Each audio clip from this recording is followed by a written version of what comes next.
సూర్యాపేటలోని SSV plastic కంపెనీలో జరిగిన అగ్ని ప్రమాదం 3వ రోజు వరుసగా చెలరేగుతున్నాయి మంటలు. 5 ఫైర్ ఇంజిన్స్ తో మంటలు ఆర్పేందుకు తీవ్రంగా ప్రయత్నిస్తున్నారు ఫైర్ సిబ్బంది.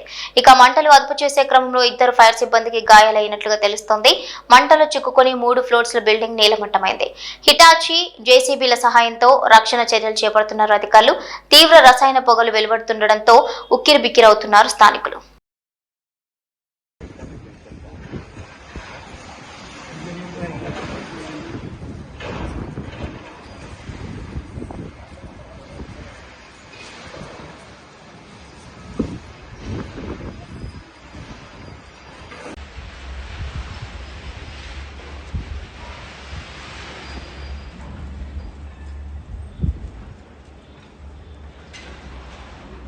नहीं ना कुछ